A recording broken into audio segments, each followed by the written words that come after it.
और आज लोगों की बेहतरी के लिए, लोगों की अच्छी सेहत के लिए हम क्या कर रहे हैं? सबसे पहले तो हमने आज कोशिश की जी कि फटे हुए दूध का जो पानी बच जाता है वो किन किन बीमारियों के लिए फ़ायदेमंद है। लोग तो सीधा फेंक देते हैं। जी, तो फटे हुए दूध और का कभी जो घर में पानी दूध फट जाए तो घर वाले डांटते ही बहुत हैं कि देखा क्यों नहीं, दूध का उबाला क्यों नहीं दिलवाया, फ्रिज में क्यों नहीं रखा। सही है, वो मेरा ख्याल है आप अपने बचपन की बात कर रही हैं। ये 2-3 बार हो चुका है। हाँ। जी, वो इसलिए कह रहा हूँ कि अब सूरत हाल ये है कि ये मैंने दूध मंगाया था जी इसमें उसूली तौर पर फाड़ने के लिए आधा लीमू काफ़ी था। जी मैं इसमें 1.5 लीमू डाल चुका हूँ, ये अभी तक नहीं फटा है। ये वारिस भाई ये नहीं, ये वारिस भाई नहीं, ये वारिस भाई का कोई कसूर नहीं है। असल में बात यह है कि दूध जो खालिस है जी उसकी उम्र बहुत कम है, ओह तो उस दूध में ये डब्बे कुछ का दूध तो नहीं है? कुछ केमिकल नहीं है। हमने मतलब गवाले से मंगाया अच्छा, है, गवाले से मंगवाया। अच्छा हाँ, तो उसके बावजूद इसके अंदर कुछ ऐसे केमिकल्स डालते हैं जो दूध नहीं फटता।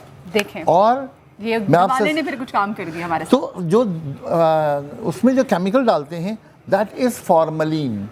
फॉर्मलिन फॉर्मलिन, और फॉर्मलिन जो है, यानी पता नहीं किसी ने कह दिया दूध वालों से कि फॉर्मलिन डाल दो दूध नहीं फटेगा। फॉर्मलिन वो चीज़ है जिसको खुदा न खास्ता किसी को हम सर्जरी करते हैं और सर्जरी करने के बाद जो पीस होता है उसको हम भिजवाते हैं सेंसिटिविटी टेस्ट के लिए, उसके हिस्टोपैथोलॉजी रिपोर्ट के लिए, तो उस पीस को जिस केमिकल में डालते हैं उसे फॉर्मलिन कहते हैं। और वो जब हम कभी मेडिकल कॉलेज में पढ़ते थे तो उसमें जो लाशें महफूज की जाती हैं दूध पीना वो छोड़ दूंगी मैं, ऐसी उसका बात है। उसमें फॉर्मलिन होता है।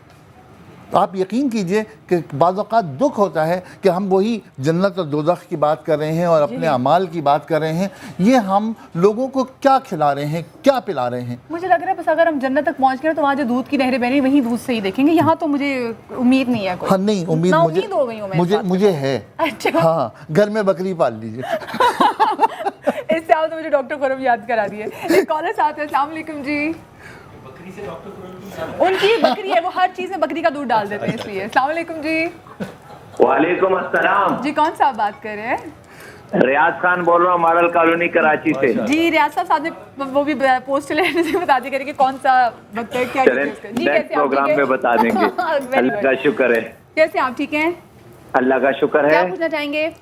ये पूछना है कि अब बच्चों को जो है दूध की क्या टाइमिंग होनी चाहिए?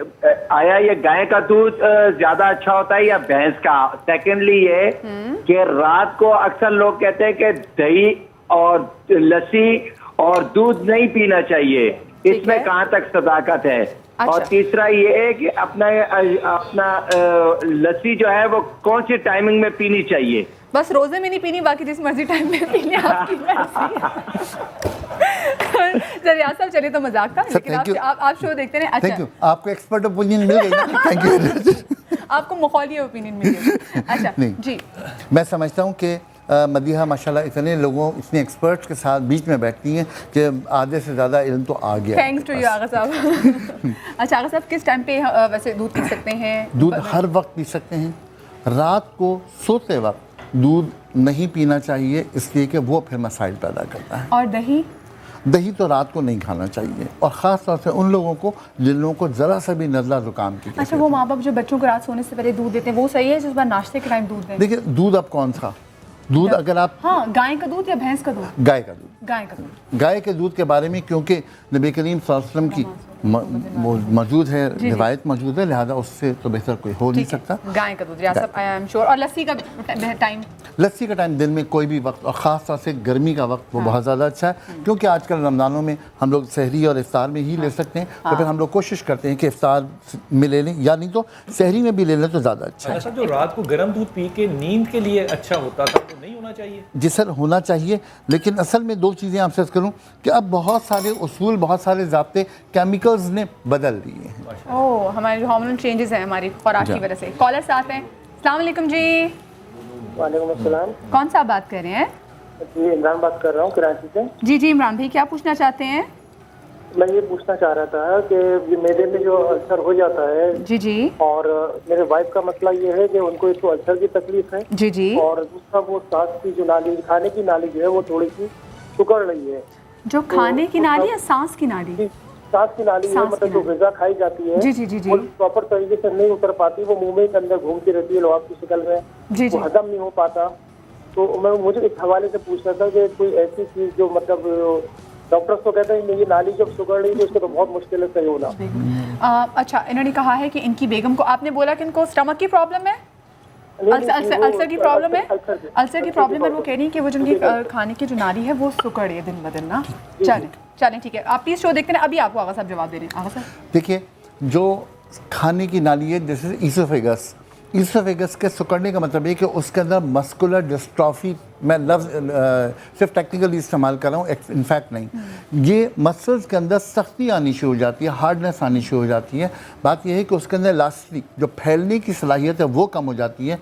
उनको उस चीज़ को बाकी रखने के लिए सर्जरी ही मुमकिन है, दवाओं से ये ठीक नहीं हो सकता। हाँ, अलबत्ता ये है कि आप ये तय कीजिए कि उनको खाने में क्या देना है और कितना कम से कम खाना देकर के उनकी एनर्जी को आप बूस्टअप कर सकते हैं। खाना कितना पतला हो, मैं आपसे अर्ज़ करूँ, अगर आपको रोटी लेनी है तो उनको रोटी दीजिए, उनको गोश्त देना है गोश्त दीजिए, शोरबा देना है शोरबा दीजिए, लेकिन कैसे?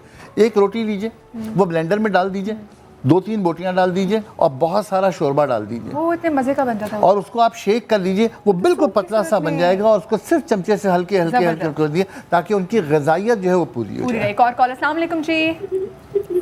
अस्सलाम वालेकुम जी आप सर प्लीज़ अपने टीवी की आवाज़ बंद कर दीजिए। जी, मैं फसाद अली बात कर रहा हूँ कराची से। जी फसाद भाई, क्या पूछना चाहेंगे? हाँ, तो मैं आगा साहब से पूछना चाहूँगा। आगा साहब मुझे जानते भी हैं, मैं सरी बैंक में फसाद मेरा नाम है, मैं बहादुराबाद ब्रांच में था जी जी। और मुलाकात होती है आगा साहब से। मुझे सर्वाइकल प्रॉब्लम है बहुत ज़्यादा, सर्वाइकल जो कि मैं दिमाग तक पहुँच रहा है, और उसके अलावा जो है मेरे गर्दन राइट और लेफ्ट टर्न नहीं कर सकता मैं सर्वाइकल। अच्छा फसाद साहब, आपने लास्ट एक्सरे कब करवाया गर्दन के मोहरों का? लास्ट एक्सरे कराया था मैं तकरीबन 6 साल पहले कराया था। अच्छा, अब मेरा ख्याल है कि दोबारा एक्सरे करवा लीजिए और दोनों जो एक्सरेज हैं उनका कंपैरिजन करवा लीजिए।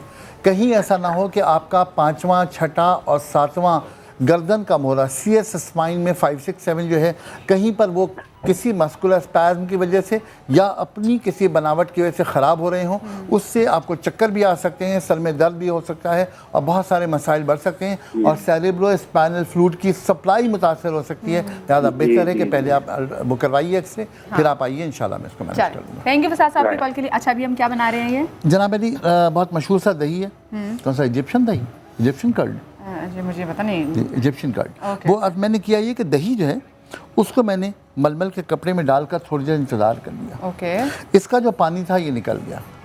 अब मेरे जहन में एक बात है, वो ये कि फ़र्ज़ करें कि मैंने इसी दूध से घर में दही बनाया, कितनी अच्छी बात है, मैंने तमाम चीज़ें बेहतर की। अब उसको मैं केमिकल से खाली कैसे करूं? तो उस दही को आप इसमें मलमल के कपड़े में डाल कर थोड़ी देर लटका लीजिए।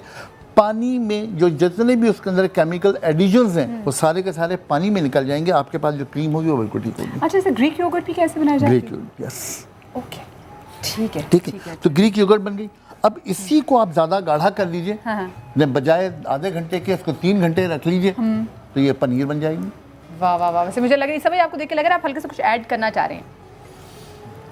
आगा साहब के सामने अब क्या ऐड करें? जब हम आएंगे तो फिर ऐड करेंगे। सर मैं छुपा लेता हूँ, उधर कर लेता हूँ। Sir thank you very much. अच्छा, ये तो हमारा ये, और हम इसको आराम से फेंक दें, इसका फेंक कोई काम नहीं है? कोई काम ठीक नहीं है। और ये बहुत हेल्दी है, इसमें अगर हम नट्स वगैरह डाल के भी खाएं, विच इज़ वेरी गुड। अच्छा, मैंने किया ये कि नट्स वगैरह बच्चों के लिए हम बना रहे हैं ना, तो ज़्यादा बेहतर बात ये है। अच्छा, और बच्चों से ये नहीं समझिएगा कि 8 साल का बच्चा, 8 से लेकर 80 साल तक का सारा बच्चा। हाँ, ये आपने अच्छा किया। ये जनाब अली, ये ग्रीक योगर्ट तैयार हो गया। ज़बरदस्त ज़बरदस्त। और ये लोग, जो लोग डाइट कॉन्शियस होते हैं, वो ग्रीक योगर्ट बड़े आराम से बगैर किसी डर के खा सकते हैं, क्योंकि ग्रीक योगर्ट उन लोगों के लिए बहुत अच्छा है जो लोग डाइट करते हैं। क्या जी बिल्कुल ठीक है। मैं इसमें थोड़ी सी वजाहत कर लूँ कि जो आम तौर पर पनीर हमारे चीज़ जितनी भी मिलती है, इसमें 100 ग्राम में 403 कैलोरीज आम तौर पर होती हैं, लेकिन ये जो है इसके 100 ग्राम में 104 कैलोरीज होती हैं। ओके। अच्छा, ये जो हमने फ्रूट वाले क्यों रखे हुए हैं? मैंने इसीलिए रखे हुए हैं कि बजाय नट्स के मैं ये मिक्स फ्रूट इसके अंदर डाल करके एक बेहतरीन सी डिश तैयार करूँगा जो एनर्जेटिक भी होगी, और अगर कोई शख्स, हम आराम से सहरी में खा सकते हैं, बिल्कुल आराम से खा सकते हैं, और वो बहुत ज़्यादा ताकतवर और हमारे लिए बेहतरीन दवा। ज़बरदस्त ज़बरदस्त। चले जी, ये तो हमने इसमें डाल दिए फ्रूट्स। आप भी ये करें और बनाएं और जब खाएं तो हमें ज़रूर बताएं कि आपने आज सहरी के लिए क्या प्लान किया।